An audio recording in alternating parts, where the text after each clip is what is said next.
Welcome to Real Lives, Real Money, the show that's all about getting your money right, achieving financial independence. I'm Cheryl Creuzot, President Emeritus of Wealth Development Strategies, and with me, I'm Nettie Jones, licensed psychotherapist here in Houston, Texas, in private practice, and excited about this show. Last segment, we talked a little bit about losses, Yes, deaths, yes. and you shared a lot of information about the importance of estate planning. So today we're going to talk about losses as well, but we're talking about maybe the loss of a loved one as it relates to a divorce. So another kind of grief. Another probably, kind that of you loss see in and your grief. practice. Absolutely, Yes. absolutely. I found that the top reasons for divorce are a lack of commitment, infidelity, financial problems, certainly, marrying too young. People change as they get older, and substance and alcohol use problems, of course. All right.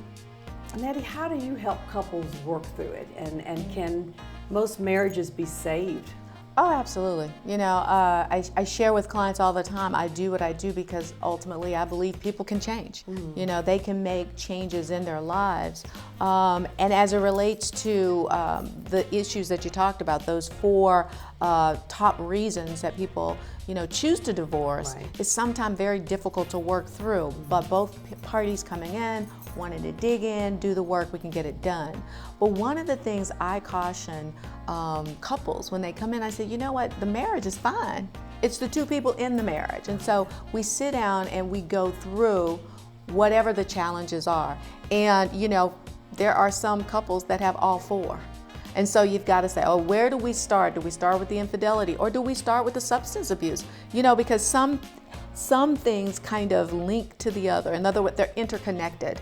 And so if you start working on one and you address that, you might start to see that the other things kind of fall into place.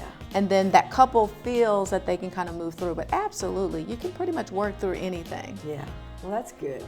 I often see that people are not equally yoked. They have different money personalities. You might have one person who's a saver, someone else is a spender, someone else in terms of how they view money, they want experiences, and someone else wants things. And they don't talk about money before they get married. And that's a challenge. And so one of the things I recommend is that people go to premarital counseling. That's excellent. You know, and to go and talk about money, talk about children, talk about career. You know, a lot of couples, the wife may decide that when she has her children, she's going to stay home. She's going to be a stay-at-home mom until the kids are maybe in middle school. Never had the conversation with the guy, right? And so after 6 weeks of maternity leave, he's looking for her to go back to work, but they've never had the conversation. So talking about those things, saving for college if you have kids, you know, what does that all look like? So those are the kind of things that I believe can be addressed in premarital counseling before getting married. I think that's a great idea. And the couple's either going to find out that they're not equally yoked and they go their separate ways, or they can work through their differences and compromise. But you know, sometimes people think love conquers all until they get hit with something. And that's when you really get to see.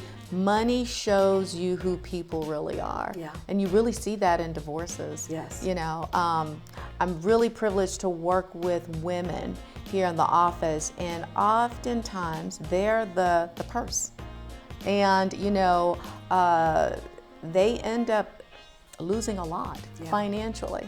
That was interesting. We talked about women being the purse before the show. In my practice, I see more of the other side of things.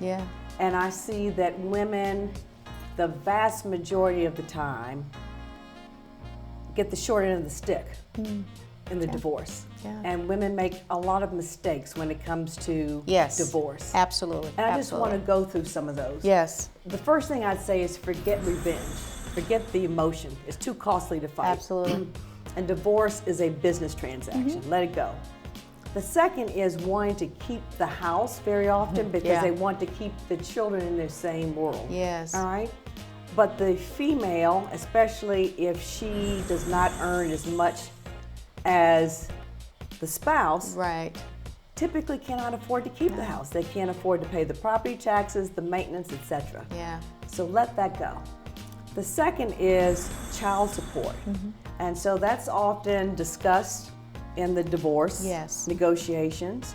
But I find very often that that child support is not protected. Suppose that ex-husband becomes disabled or dies. Yeah. So it's very important that they negotiate that the ex-spouse must carry disability coverage and life insurance. Right. Also, college funding, Yes, which is yes. not a requirement. No, no. But very often the couple prior to divorce had as a plan to put their children through college. Yes. So it's something that needs to be brought up. I'm working with a young couple now, and the husband, who's the higher income earner, has decided that he wants to fund the money for the children to go to college and is happy to do it. But it should be discussed, and very often it's not. Yeah. Also, alimony. Oh my gosh, yes. In Texas, Yes. is one of several states where alimony can be awarded. If you've been married to someone for 10 years and the courts deem that the individual cannot earn enough to care for themselves. Yes. So something that should be asked for. Yeah. Well, I tell you what, all of those things, I see it on the sofa. Yeah. And one of the things I think is real interesting, I was sharing with you that a lot of the women are the financial heavy. I mean, they have the purse. And so going through the divorce for them is very devastating financially. They've got to share their 401k, they've got their retirement.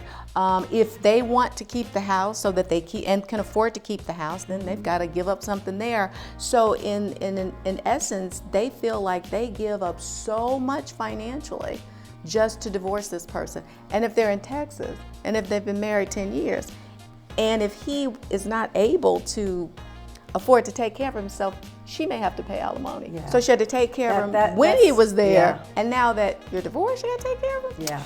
That doesn't go over well. Well, that's an interesting twist because I normally see Yes. things the other way. Yeah. That's interesting. Yeah. Yeah. So what should our ladies walk away with? They should walk away with understanding that divorce is like a death. It is. And that through that grief, number one, they need to retain excellent counsel. Wise counsel is always best. They need to retain excellent counsel who's going to make sure that they are going to be well financially post the divorce. Yes, absolutely. And you made a great point. When women come in and they're contemplating divorce, the first thing I said, let's move through this. Let's put a pause on anything you do and let's process where you are, because you want clarity. You want to be able to make good decisions. You want to be able to make good financial decisions. And I also tell them they need to seek wise counsel. They do. And one of my girlfriends happens to be a family attorney, and she says when women come in, she gives them a checklist. Right. And they have to go through and check off everything. She says, do your homework, come back, and we can talk.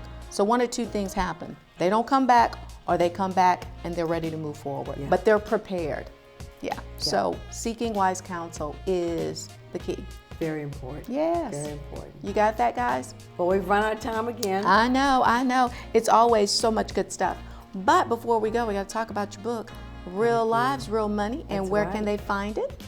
They can find it on the website reallivesrealmoney.com. All right. See you next time. Thank Bye. you. Bye-bye.